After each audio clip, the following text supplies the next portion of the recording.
नमस्कार मित्रांनो, इन्व्हेस्टमेंट माहिती यूट्यूब चॅनलवर तुमच्या सगळ्यांचे स्वागत आहे.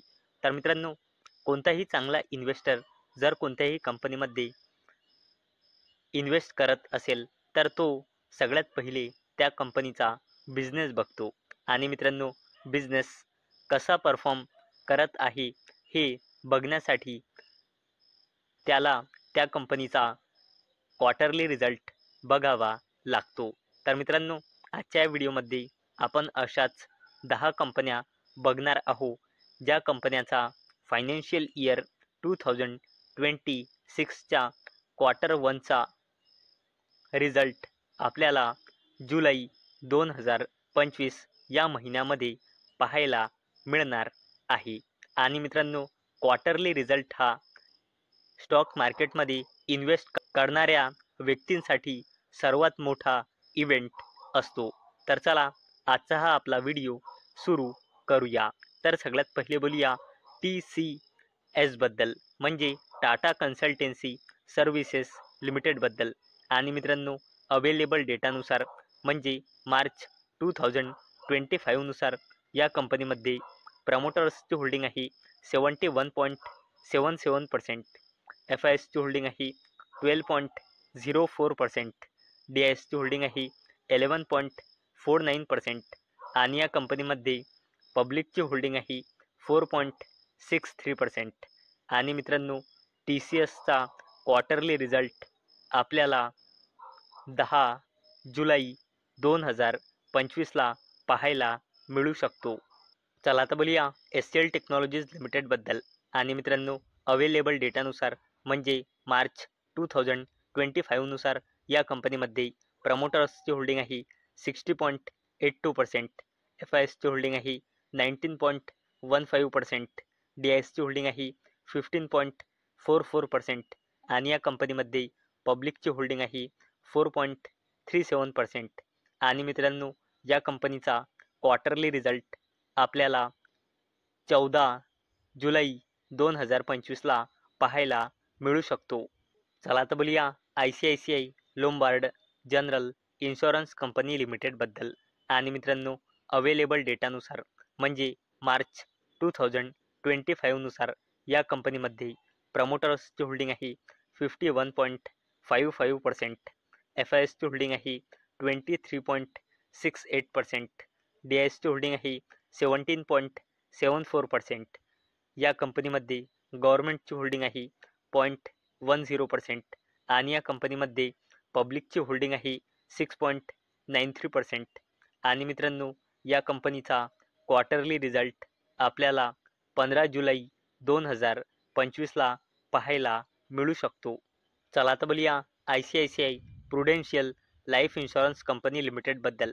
आणि मित्रांनो, अवेलेबल डेटानुसार म्हणजे मार्च 2025 नुसार या कंपनीमध्ये प्रमोटर्सची होल्डिंग आहे 73%, FISची होल्डिंग आहे 13.24%, DISची होल्डिंग आहे 8.80% आणि या कंपनीमध्ये पब्लिकची होल्डिंग आहे 4.94%. आणि मित्रांनो, ICICI Prudential life insurance company लिमिटेडचा क्वार्टरली रिझल्ट आपल्याला 15 जुलै 2025ला पाहायला मिळू शकतो. चला आता बोलूया एंजल वन लिमिटेडबद्दल.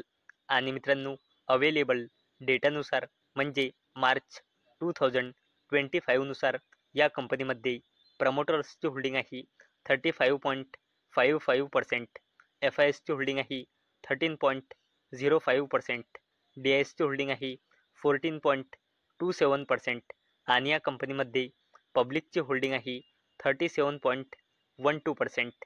आणि मित्रांनो, एंजल वन लिमिटेडचा क्वार्टरली रिझल्ट आपल्याला 16 जुलै 2025ला पाहायला मिळू शकतो. चला आता बोलूया HDFC ॲसेट मॅनेजमेंट कंपनी लिमिटेडबद्दल. आणि मित्रांनो, अवेलेबल डेटानुसार म्हणजे मार्च 2025 नुसार या कंपनीमध्ये प्रमोटर्सची होल्डिंग आहे 52.47%, FISची होल्डिंग आहे 20.51%, DISची होल्डिंग आहे 18.01% आणि या कंपनीमध्ये पब्लिकची होल्डिंग आहे 8.99%. आणि मित्रांनो HDFC ॲसेट मॅनेजमेंट कंपनी लिमिटेडचा क्वार्टरली रिझल्ट आपल्याला 17 जुलै 2025ला पाहायला मिळू शकतो. चला आता बोलूया अशा कंपनीबद्दल ज्या कंपनीचे निफ्टी 50मध्ये सगळ्यात जास्त वेटेज आहे आणि त्या कंपनीचे नाव आहे HDFC बँक लिमिटेड.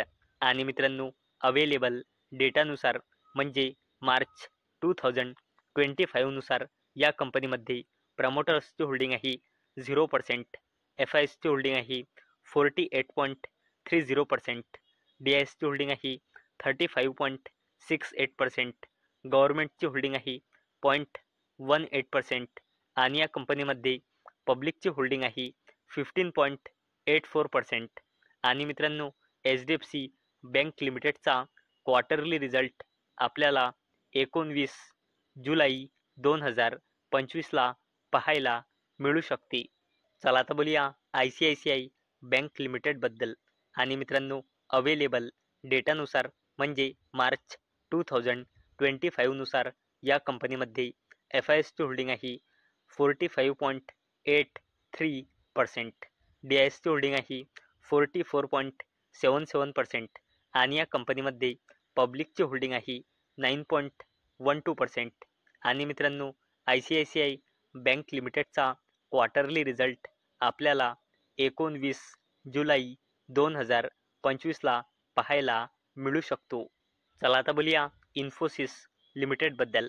आणि मित्रांनो अवेलेबल डेटानुसार म्हणजे मार्च 2025 नुसार या कंपनीमध्ये प्रमोटर्सची होल्डिंग आहे 14.60%, FISची होल्डिंग आहे 32.89%, DISची होल्डिंग आहे 38.32% आणि या कंपनीमध्ये पब्लिकची होल्डिंग आहे 13.72%.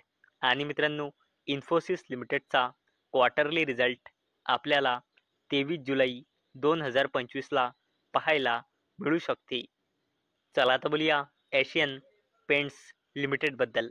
आणि मित्रांनो अवेलेबल डेटानुसार म्हणजे मार्च 2025 नुसार या कंपनीमध्ये प्रमोटर्सची होल्डिंग आहे 52.63%, FISची होल्डिंग आहे 12.23%, DISची होल्डिंग आहे 15.51% आणि या कंपनीमध्ये पब्लिकची होल्डिंग आहे 19.51%.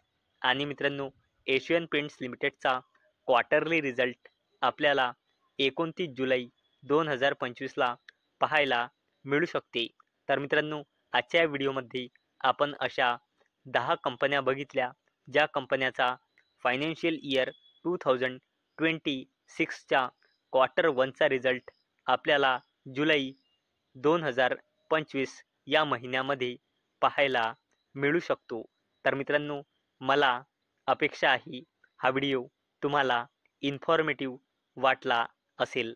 तर मित्रांनो जर तुम्हाला हा व्हिडिओ इन्फॉर्मेटिव्ह वाटला असेल तर या व्हिडिओला लाईक करा आणि चॅनलला सबस्क्राईब करा.